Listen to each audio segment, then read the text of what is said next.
Hey guys, Dr. McIver here, Northside Chiropractic, and today what I want to do is actually leading up to our perfect storm talk, I want to walk you through one of the modalities that we actually utilize to check kids. Not only kids in our practice, this is what we use to check everybody, but I want to show you why it's so helpful to me in checking our kiddos, our perfect storm kiddos, using this device. So in a second here, we're going to go over and do a screen share, and I'm going to actually walk you through a patient here in this office and walk you through our Surface EMG. So let's take a look at that.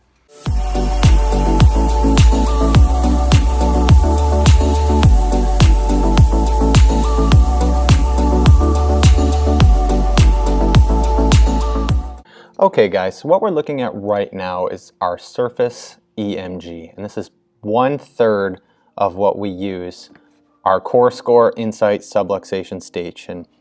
All three parts are heart rate variability, Surface EMG, and a thermal. But right now we're going to focus on the EMG for this little one. So what I want you to take a look at, this is the first scan that we did on her. What a Surface EMG is looking for is how much energy do these muscles need? Now, the spinal column, every single one of these bones should be moving like the individuals that they are.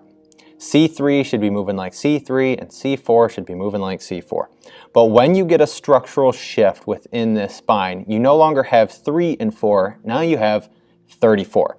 Now if you have 34, all of the muscles that attach to this area are now going to have to work differently because they're supposed to be moving a 3 and a 4, not a 34. So over time, they demand a lot of energy. That's one aspect I want you to look at. When we look at her, a green would be a +1, a blue would be a +2, and a red is at least 3 deviations from what we would normally expect to be seeing. So she is red all the way through, except for down here we have 2 blues and a white. Not what we want to see at all.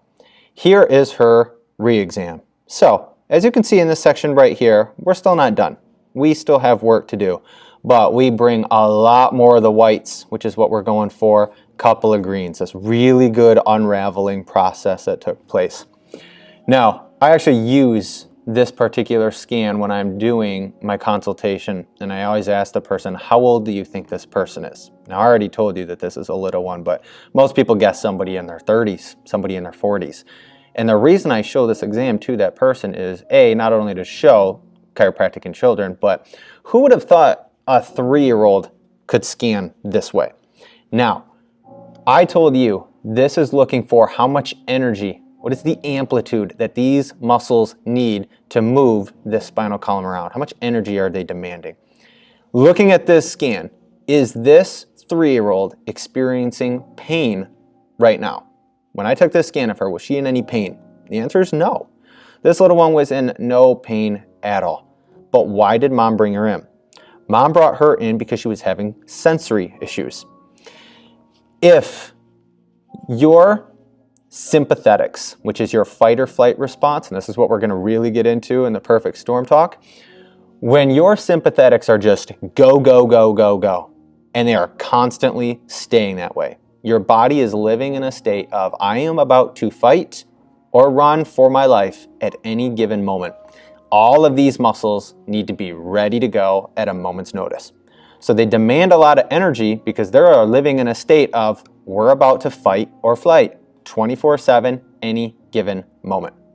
So once we got her under care and we started working on her, we really broke that pattern by balancing out those sympathetics, calming down that fight or flight response. So when you have a kiddo that is scanning like this, if the body is primed, ready to go, living in a state of fight or flight, internally, I know that that kiddo is stressed. Now, I use the term neurodegenerative strain because I want people to realize that this is not stress in a traffic jam. This is not stress at home because the kids are getting loud or we're fighting with our spouse. Or this is stress from an internal physiological standpoint. So I use the term neurodegenerative strain. So in a little one, if you are already stressed internally, if internally you're already at an 8 out of 10, it does not take much to go to 10 out of 10.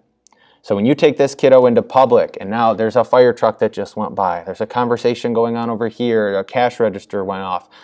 Internally, the brain is going, there's too much stimulation from an external standpoint that I have to deal with. Internally, I'm already too stressed. I can't handle anything else that's external. So how does this little one usually behave? Well, we've given this a label as a meltdown, a tantrum, acting out, bad behavior, whatever it may be. And it's just simply the brain going, I cannot handle this, because internally, I'm already at an 8 out of 10. Does not take much to go to 10 out of 10 to start having those acting out instances. So this is just one thing that we use to see where kiddos are at, how subluxated they are, what is their nervous system is doing. And then as we're going through care, we can actually see how this nervous system is responding, how this nervous system is adapting to what we're doing here in our office. Because we don't like guessing in our office. This is the instrumentation to fly the plane that is this little kid's health care. And I want to make sure that what I'm doing is actually having the effects that I think that it should be having. So that is why we use these scans here in our office, and this is what we utilize for our re-exams as well to see how we are moving forward. So that is the EMG. There are obviously 2 other parts that I said earlier. We use all of those, piece them together, and that is how we help people in this office. So if you are interested in getting your kiddo checked, please not only attend the Perfect Storm, because we're going to dive a lot more into the neurology and the science behind this, but if you want to get your little kiddo checked out, we would absolutely love to have them in here, our office. We would also like to have you, Mom. If you are not well, you always put yourself last. I have a wife with 2 daughters. She's always putting herself last. But what happens when Mom finally shuts down? The household finally shuts down. So please don't put yourself on the back burner too. We would love to get you in and get you scanned as well. So please check out the Perfect Storm Talk. And until next time, we will see you on your next appointment. Bye now.